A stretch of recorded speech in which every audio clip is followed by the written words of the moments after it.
Hello, everybody. Welcome back to Shane and Shelf. I am super excited today. I'm pretty much just going to be giving you guys the rundown on the read along. I think that's the appropriate wording that BookTube would use. The read along I'm going to be doing in 2025. So this is 2025 is the year of Twain. We're going to be reading a lot of Mark Twain, or that is Samuel Langhorne Clemens. That is his real name. So Mark Twain was just a pen name, unfortunately. Still a great name, regardless. And Sam's an okay name too, right? Right, guys? But either way, he's an American humorist, essayist, and writer. He is seen as the father of American literature by many. The great American novel itself is considered also by many to be The Adventures of Huckleberry Finn, which is, I don't know if I would say it's my favorite book of all time, but is easily one of my favorite books of all time. And but probably along the lines of Adventures of Tom Sawyer and Adventures of Huckleberry Finn would be his biggest ones. And those are the only two that I've read. And I love them. And so I was thinking, I'm going to read more Twain this year. And I don't think I will regret this. I think it's going to be awesome. I am likely to start a Discord sometime before this starts in January. And hopefully, I'm not exactly sure when this video is going to come out. It will either come out at the end of October or maybe sometime in the first half of November. But hopefully we'll give you guys some time to prepare if you're going to be joining me along the way. Now, please, I'm going to give us a rundown of the books that I will be reading, and you are free to read along with me. But you don't have to read at all, and you can just follow, or you can just maybe pick a couple that you're interested in reading. I don't know how much appeal there is for Twain outside of the United States these days, but I think there's a lot to Twain. In fact, I'm going to be doing some pre-reading. I've actually already completed it. That is Letters from the Earth, which is essays by Mark Twain. This is largely his grievances with God and Christianity in many ways after suffering the death of a couple of his daughters and his wife within a relatively short time and within a few years of each other, really. And there's obviously other books that we can read. There are biographies on Twain that I would say I could recommend, although I haven't read them myself. I've heard great things about them. And of course, there are other ones like Tramps Abroad or whatever, which I don't have included in this list. But I picked a lot of his big stuff. But it's also going to be semi-chronological. We're going to start the year earlier with some of his earliest, in fact, his earliest book. And then we'll end the year with some of his later stuff. And I hope you're interested. I'm going to give you a rundown on what those are. Just a little bit of biography besides Mark Twain being the great American author, essentially. He was born in Florida. Florida, Missouri, that is, a town named Florida. And he grew up most of his childhood in Hannibal, Missouri. In fact, that's essentially the basis for Adventures of Tom Sawyer and Huckleberry Finn. And I've never been there. My father grew up around in and out of Missouri, Kansas, Illinois. I grew up in Illinois, a few hours from Missouri, really, on the east side of Illinois. But I think that's one of the things I loved about Mark Twain when I was reading Huckleberry Finn. I read it for the first time when I was like 9 or 10. I was grounded for being a dumb kid, pretty much. We don't need to go into detail what I did. It actually wasn't even that egregious or anything. But I was grounded for like 2 weeks, mostly because I was stubborn. And while I was grounded, I did a reading competition with my older brother. And he read The Adventures of Tom Sawyer, and I read The Adventures of Huckleberry Finn. And they're about the same length, and we had a race pretty much to see who could read the fastest. And I actually read mine fastest, and I was grounded, so I didn't have a lot of time to get distracted with anything else. I was allowed to read books while being grounded. So it was, I think it kind of helped me fall in love with the whole idea of just getting on a raft and traveling down the Mississippi, although I've never done that, and I've never really done anything like that necessarily. It's something that appeals to me very much. And I've, of course, reread Huckleberry Finn. It has been a few years, and we will be rereading that, or at least I will, and hopefully you'll join me. But first month, let's just get into that, because I've been talking for a few minutes already. You're probably more interested for the itinerary we have. January, we are going to be reading The Innocents Abroad. And I actually have a copy for the first 3 books currently. And so The Innocents Abroad is Mark Twain's first full book. And it's a travel book by Mark Twain. Another name for it is The New Pilgrim's Progress. And takes place on a post-Civil War steam vessel that makes itself across the Atlantic It's called The Quaker City, and they go to Europe and the Holy Land in the Mediterranean. And so it's supposed to be a great book. I've heard many great things about this. I have never read it myself. I have a version here that has a fair amount of illustrations. So I am very much looking forward to this one. This came out in 1869, so it's a bit old, just a few years past the Civil War, the American Civil War, that is, for those not acquainted, which happened from 1860 to 1865. But The Innocents Abroad will be step one, and it's going to be awesome. Now, step two is a semi-autobiographical book called Roughing It. And I don't think Roughing It's as well known as The Innocents Abroad. The Innocents Abroad is a relatively famous book, per my understanding. This was published in 1872, just a few years later, and it's a kind of a trip. A lot of his stuff features traveling. This is kind of a travel trip through in a stagecoach through the Mountain West. I live in the Mountain West, and I have, I don't know, 10 years now, pretty much. And so it's got a lot of interesting things per my understanding. He actually, I think, ends in the Sandwich Islands, which is present day Hawaii. I'm pretty interested to see how this goes.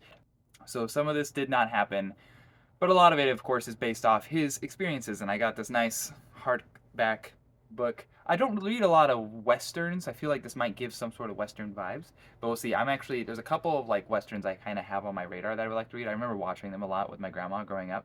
Big John Wayne fan, stuff like that. But number three, this is the only book that Mark Twain co-wrote with someone else, and that was Charles Dudley Warner, and this is The Gilded Age. And I have a Penguin version here. Picked this up at a used bookstore when I was in California. Another title is called The Gilded Age, A Tale of Today. It's a critique on post-Civil War American culture. And in fact, the Gilded Age is what we call this period in the United States to this day, and it was coined by Mark Twain's book, or Twain and Warner's book. And this came out in 1873. And the Gilded Age, just to give you an idea, is like 1870s pretty much till about 1900 is what we call the Gilded Age. So we'll see how this goes. Twain is known to be a critical guy, right? And I don't agree with him on everything, of course, but I am very much interested in hearing his thoughts and getting more acquainted with him, getting to know him better, essentially. But that's through March, and then into April is when we're going to get back down to those ones that are like those more picaresque, like classic tales that Twain, I think, is most famous for. I'm not sure, actually. Some people might be more acquainted with The Innocents Abroad and stuff like that. But that's definitely not what I have in mind when I think Twain. It was always Tom Sawyer and Huck Finn. And for April is going to be The Adventures of Tom Sawyer. I have a copy. It's in storage. I should have that copy on me come April. But if not, I'll just buy another copy. Either way, you can usually get these books for pretty cheap because they've been in print for a long time. But yeah, that's April. It's going to be great. In May, we're going to go to The Prince and the Pauper, another pretty well-known one. He also has several books that are kind of like this, where like switching roles, like pretty much twins or kids exact same age switched at birth or what have you. And this one takes place, I think, in London. It was actually published a year prior. It was published in 1881 in Canada and 1882 to the United States. I don't know why that was. I guess Canada deserved to have something nice, right, guys? I don't know. But either way, The Prince and the Pauper is one that I've almost read throughout the years and just for some reason haven't. I'm very excited to get to that one as well. And then to June will be The Adventures of Huckleberry Finn, which is like easily my favorite Twain going into this. I've only read 2 Twains. I'm interested to see where it stacks up with all these books at the end of the year. I'm interested in rating all these books at the end of the year and seeing like which ones do I like the most? Especially since I'm older now, I kind of enjoy nonfiction way more than I did when I was younger. And not a lot of these aren't nonfiction necessarily. I think there's only actually one nonfiction, but some of them are, you know, like Roughing It, semi-autobiographical, or just travel logs or like travel stories that give you those similar kind of vibes, even if technically still being fictional. But either way, Huck Finn in June, that's going to be great. Very much looking forward to that one as well. But into July, this is one that's also been on my radar for a long time, and for some reason just haven't read it. That is A Connecticut Yankee in King Arthur's Court. I've heard absolutely amazing things about this. I think this is probably my father's favorite Mark Twain book. He hasn't read all these either, but he has read more Twain than I have. And if I was to ask him, which I did not double check before recording this, I think he would say I Connecticut Yankee and King Arthur's Court is his favorite. And it's just sounds awesome anyway. This is his 1889 book, and it had a couple of variations on its names published early, but either way, I've heard amazing things. I'm very much interested in how this story goes down. I don't have a copy of this. I only have a copy for the first three, and then Huck Finn and Tom Sawyer, which are both in storage, which I'll hopefully have at the I'm at the point of reading them, and of course I'll get copies of these other ones, hopefully pretty cheap ones. If not cheap ones, maybe these nice ones or something. And then that was July. So for August, we're gonna read The American Claimant, which is one that to be honest, I don't know that much about, relatively. And it's supposed to be a phonographic dictation. That's what they call it. So the first author, according to Twain at least, to do so. It was also the first attempt, according to Twain again, to write a book without mention of the weather, although apparently he does mention the weather in literally the second paragraph or something like that, but he has got like an index at the back with the different days, like what the weather was like, that you're supposed to reference throughout, which is an interesting idea. I'm interested to see how this goes. This is again one that is pretty much mistaken identities, like roles being switched between an American and a British guy. An American like enamored with British aristocracy stuff, and then a British guy who's entranced by American democracy. So I don't know. I think it might be interesting actually. I'm pretty interested to see how that one goes, definitely.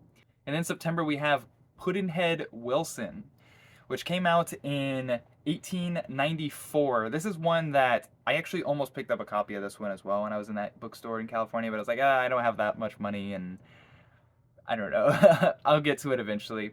But this is another kind of switched role thing, but one about a kid who's 1/32 black, and the other one a white who's supposed to be of the master of the house, and they look similar, and they were switched at infancy. So that again kind of in lines with a couple of other Twain's books, but does sound pretty interesting. One I think that is also relatively well known. This one was actually published serialized through a magazine, and it was published fully in November 1894 as a novel. So this one should be good too. Then October. This is one I had not heard of until recently, looking into this read-along idea. And that is The Personal Recollections of Joan of Arc. Okay, by the Sieur Louis de Comte. And I actually don't know, I don't speak French, so I probably butchered all that. But it came out in 1896. Now, this is an interesting one, and one I definitely wanted to make sure to put on this list, is because this was Twain's favorite one. Of all the books he wrote in his life, he thought this was his best one, pretty much. And so I'm definitely interested to see how it goes. I know a lot of the events in the novel are supposed to be fictionalized, but there are still many of the main events of her life that are rendered faithfully. So, and I don't think it's very long. I'm not exactly sure what to expect from it, but since he was saying it's his favorite, I'm hoping to enjoy it. I definitely wanted to include it on the list. We'll be reading that in October, and hopefully it's good. Hopefully it's also not super hard to find, because I don't think this one's super popular as compared to, lots of other Twain's books. And then November, and this one is actually a non-fiction commentary. It's a travelogue by Mark Twain called Following the Equator. And I'm also super excited for this one. It's like, I think probably the longest one on this list. It's about 700 pages or so. And Twain was bankrupt. He was about $3 million in debt. Not kidding, like in today's money. Not 3 million back at the time. This was published in 1897. But he did a tour of the British Empire to kind of give lectures and stuff like that to help pay off his debt. And he goes to Australia, he goes to Fiji, he goes to New Zealand. I don't remember exactly where else he goes, but I just love to hear Mark Twain in Australia. That sounds amazing. Mark Twain in New Zealand, that sounds amazing. I want to hear what this guy had to say. So, Following the Equator, I honestly, just thinking about it, I feel like this could be my favorite one. We'll see, of course, because I know it's supposed to be a big, like, lot of social commentary, but also, of course, done in a very satirized way in many ways. That's what Twain does often. But either way, that's November. And then in December, we're actually going to read two. They're two pretty short ones, but I didn't want to pass up the opportunity on both of these. But that's the only month I have two planned. I hope, because we'll have all other readings that we're gonna want to do, and just life and stuff like that. So I'm planning on just one a month, except for December. We're gonna do two, and one of them is called "Is He Dead?" which came out in 1898. It was actually republished only in 2003 or so, because for some reason it just wasn't. I don't know, like the play was written in 1898, that was, but it wasn't published until 2003. And it should be good. I'm definitely looking forward to this. It's a comedy, of course, it's a satire, and it should be pretty quick. Hopefully, since it was published initially not that long ago, it should be good. I'm pretty sure it takes place in Paris, uh, in the 1840s, I believe. But either way, definitely looking forward to Is He Dead, which is a play, so we've got to spice it up and add a play in there. And the only other one, and the other one that we'll be reading for December, and this one came out a few years later, actually came out in 1907, written in 1906, published in 1907, and that is A Horse's Tale. And this one's pretty short, sub 200 pages. I think it's like 150 or so. And it's written partially in the voice of Soldier Boy, who is not, don't think of any popular culture today, guys, if you're even acquainted who Soldier Boy is, but Buffalo Bill's favorite horse. So this one I figured would be kind of interesting, getting some sort of perspective from an animal. Is not, I don't read a lot of books that way, if I'm being honest. And this one was written late, and I think the main character is supposed to be inspired by one of his daughters who died in 1896. He had three daughters. Two of them died. Two of them died when they were adults, but before him, and only one lived after him. But this is one that I'm also pretty excited for, and I'm not expecting it to be my favorite, to put simply, but I still think two short, sweet things should be a good way to round out the year, and that will be all the way in December of 2025. So over a year from now, got a long time to get to A Horse's Tale and Is He Dead? But either way, let me know your thoughts. Let me know which one you are particularly interested in reading, or if you've read all of these or some of these before, let me know which ones are awesome, or what, maybe give me an idea of what to expect, I suppose. And again, please feel free to join me with as many of these as you want, or not at all, or just hop in once and don't come back. Like, it's up to you. I just thought this is something I really wanted to do, and I figured since I have a channel now, even if it's not a big popular channel, that I would invite other people to do this with me. And I think Mark Twain is someone worth reading. So, and in fact, I think I might try to do this again in 2026 with a different author. We will see, of course. And there are other books I'm going to be trying to read throughout 2025. I specifically have said I want to read more indigenous stuff, whether Maori or Native American writings. So we'll see. I'm going to have other things to go with these Mark Twain books, and I'll of course have other book videos be coming out. But super excited for Mark Twain. It's Twain 2025, ladies and gentlemen, and I think it's going to be awesome. Don't make sure to not miss out and stick along for the ride. So to do that, please feel free to subscribe, but also feel free to like and comment down below in this video, and I will see you guys next time. Have a good one.